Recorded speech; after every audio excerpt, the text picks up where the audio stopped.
Hello my dear students, welcome back to learn easily channel. ಈ ಒಂದು ವಿಡಿಯೋದಲ್ಲಿ ನಾವು the last question short story by Isaac Asimov ಈ ಒಂದು ಶಾರ್ಟ್ ಸ್ಟೋರಿಯ ಕನ್ನಡ ಸರಳವಾದಂತಹ ಸಾರಾಂಶವನ್ನು ಡಿಸ್ಕಸ್ ಮಾಡೋಣ. ದ ಲಾಸ್ಟ್ ಕ್ವಶನ್ ಈ ಒಂದು ಸ್ಟೋರಿ ಅಮೆರಿಕನ್ ರೈಟರ್ ಐಸಾಕ್ ಅಸಿಮೋವ್ ಅವರು ನವೆಂಬರ್ 1956ರಲ್ಲಿ ಬರೆದಿರ್ತಾರೆ. ಇದು ಒಂದು ಸೈನ್ಸ್ ಫಿಕ್ಷನ್ ಆಗಿದೆ. ಈ ಒಂದು ಕಥೆಯಲ್ಲಿ ಮಾನವನ ಭವಿಷ್ಯದ ಕುರಿತು, ಮಾನವನು ನಿರ್ಮಿಸತಕ್ಕಂತಹ ಆರ್ಟಿಫಿಷಿಯಲ್ ಇಂಟೆಲಿಜೆನ್ಸ್ ಅಥವಾ ರಾಬೋಟ್ಗಳು ಬಿಲಿಯನ್ ವರ್ಷಗಳ ನಂತರ ಯಾವ ರೀತಿ ಅವು ಬದಲಾಗ್ತವೆ ಅಂತಕ್ಕಂಥದ್ದು ಹಾಗೂ ಮಾನವನ ಒಂದು ಭವಿಷ್ಯದ ಬಗ್ಗೆ ಬರೆದಿರ್ತಾರೆ.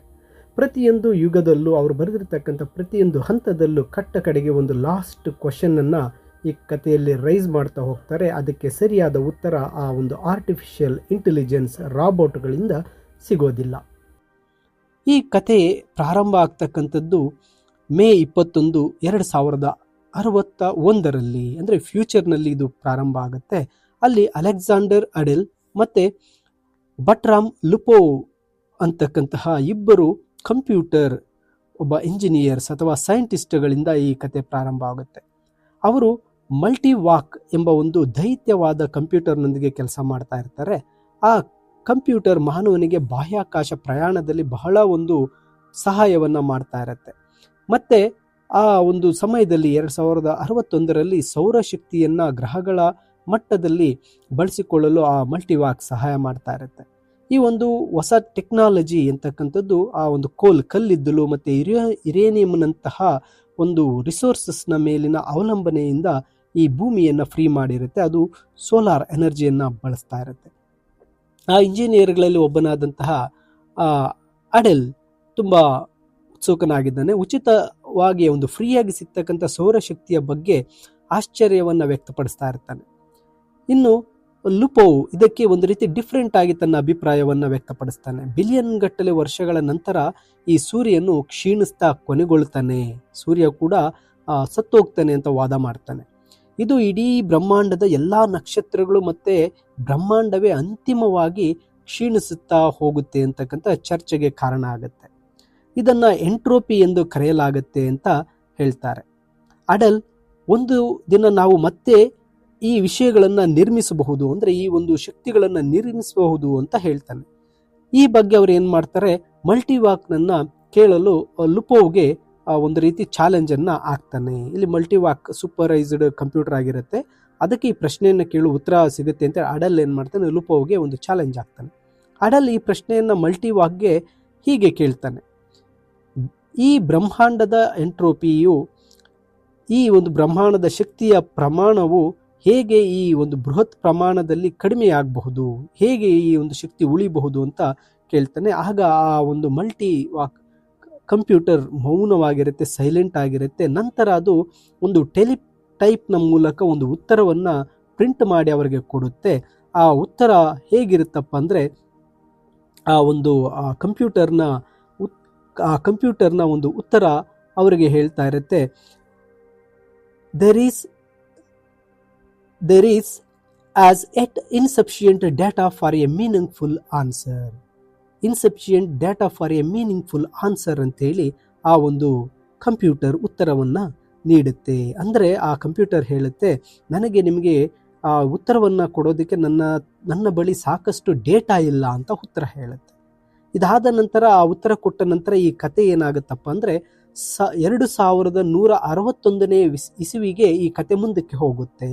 ಅಂದರೆ ಸುಮಾರು ಇನ್ನು 100 ವರ್ಷಗಳು ಮುಂದಕ್ಕೆ ಹೋಗುತ್ತೆ. ಆಗ ಮಾನವರು ಈ ಬಾಹ್ಯಾಕಾಶಕ್ಕೆ ಸೇರ್ಕೊಂಡಿದ್ದಾರೆ. ಅವರು ಬಾಹ್ಯಾಕಾಶದಲ್ಲಿ ವಾಸ ಮಾಡ್ತಾ ಇದ್ದಾರೆ. ಅಲ್ಲಿ ಜರೋಡ್ ಕುಟುಂಬದಂತಹವರು ಅವರದೇ ಆದಂತಹ ಒಂದು X-23ನಂತಹ ಹೊಸ ಗ್ರಹಗಳಿಗೆ ಪ್ರಯಾಣ ಮಾಡ್ತಾ ಇದ್ದಾರೆ. ಅವರ ಬಾಹ್ಯಾಕಾಶ ನೌಕೆಯನ್ನು ಮೈಕ್ರೋವಾಕ್ ಎಂಬ ವೈಯಕ್ತಿಕ ಒಂದು ಪರ್ಸನಲ್ ಕಂಪ್ಯೂಟರ್ ಅವರಿಗೆ ಒಂದು ಗೈಡೆನ್ಸ್ ಮಾಡ್ತಾ ಇರುತ್ತೆ. ಇದು ಸೂರ್ಯನನ್ನು ಮೊದಲು ಪಳಗಿಸಿದ ನಂತರ ಮಲ್ಟಿವಾಕ್ ಕಂಪ್ಯೂಟರ್ಗಿಂತಲೂ, ಅಂದರೆ 2061ರಲ್ಲಿ ಇದ್ದಂತಹ ಮಲ್ಟಿವಾಕ್ ಕಂಪ್ಯೂಟರ್ಗಿಂತಲೂ ತುಂಬ ಹೆಚ್ಚಿನ ಒಂದು ಅಡ್ವಾನ್ಸ್ಡ್ ಕಂಪ್ಯೂಟರ್ ಆಗಿರುತ್ತೆ. ಜರೂಡ್ನ ಮಗಳು ಜರೂಡ್ 2 ಆಕೆ ಎಂಟ್ರೋಪಿ ಬಗ್ಗೆ ಮತ್ತು ನಕ್ಷತ್ರಗಳು ಏಕೆ ಅಂತಿಮವಾಗಿ ಸಾಯ್ತವೆ, ಕ್ಷೀಣಿಸ್ತವೆ ಅಂತ ಕೇಳ್ತಾಳೆ.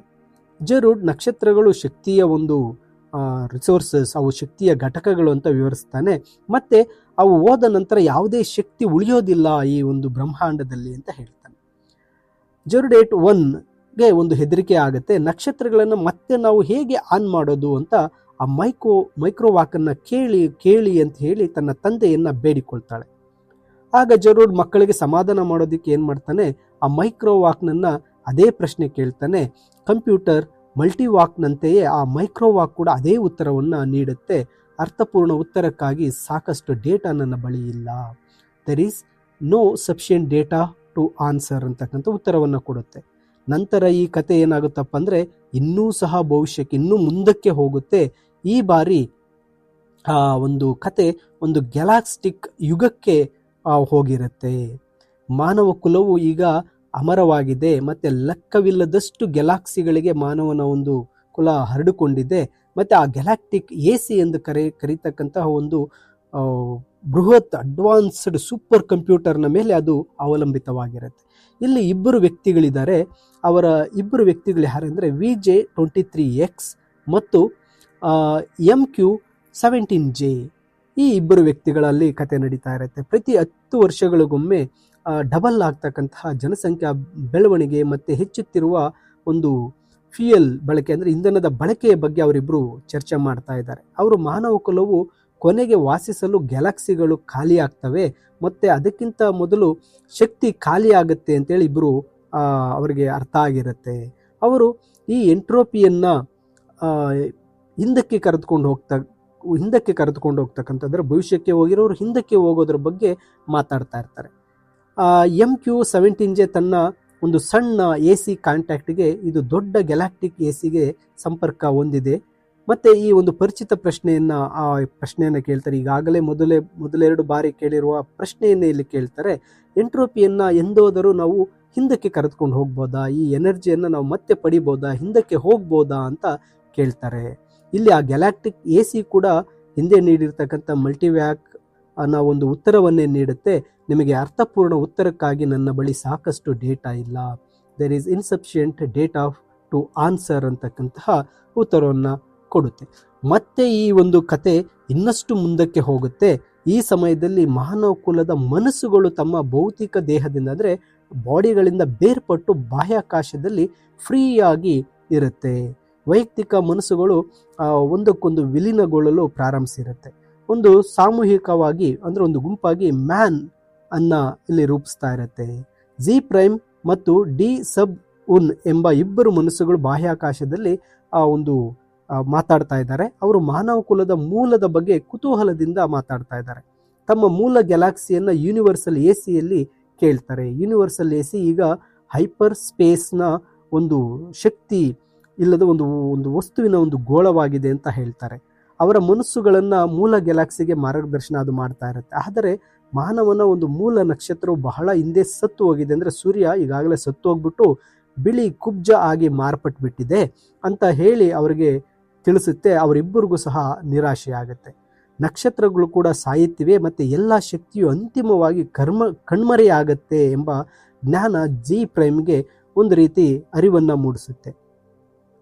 ಇಲ್ಲಿ ಆ ಎರಡು ಮನಸ್ಸುಗಳು ಸಹ ಅಂತಿಮವಾಗಿ ಅವರು ಯೂನಿವರ್ಸಲ್ ACಗೆ ಒಂದು ಪ್ರಶ್ನೆಯನ್ನು ಕೇಳ್ತಾರೆ. ನಕ್ಷತ್ರಗಳನ್ನು ಸಾಯದಂತೆ ಹೇಗೆ ತಡೆಯಬಹುದು ಅಂತ ಪ್ರಶ್ನೆ ಕೇಳ್ತಾರೆ.